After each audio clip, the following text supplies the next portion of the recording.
Oraya bak, buraya indi yaxşı, gördün, buraya yaxşıdır. Ona beyaz çox çökəyidi. Mən biləndə bu qaçacağı xarib. Heç yana qaçan şeyləri mən tutmuşam, sən olsun. Ha? Hayır.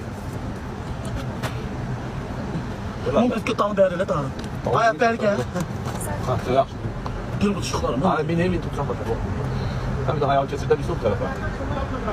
Qaqa çəkməyin də. Bu, niyə çəkirsiniz? Yoxsa işte Allah'tan minlə məni çəkirlər. Nə oldu baxır? Səhər çəkmək. Otur. Film yığırsan. Otur. Qəyğim aralanmır, qaqarı qəyğim. Ayağını sen hala havayla bırak. Bak, onu kes bu tarafa.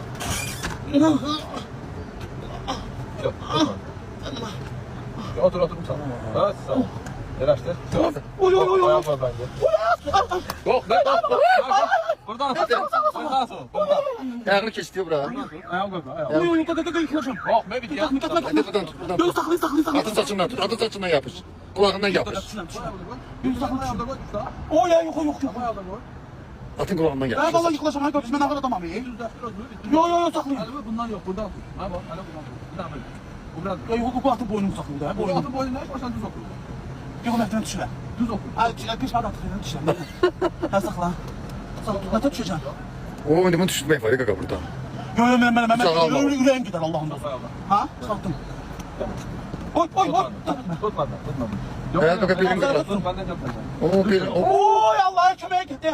Kaka o taraftan düşsün. Ya da sen, Ne olur, sen onu kucağına alamıyorsun. Bir Qəz etmə. Alo bura. Ha, bizə köməkdəsən can, ne olar? O yazık sana ara çok ne? Dur. Tamam Tut bura. atı boyuna evde. Nəyə görürsünüz? Kamerada uçuyoruz, ki köməyə lazım, gəl. Alo bura. Alo bura. Oy.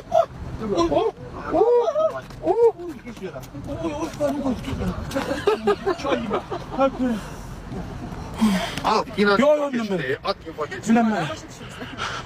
Getirdim, getir gel. Ha? 200 kilo? Yok, binemedim aşağı.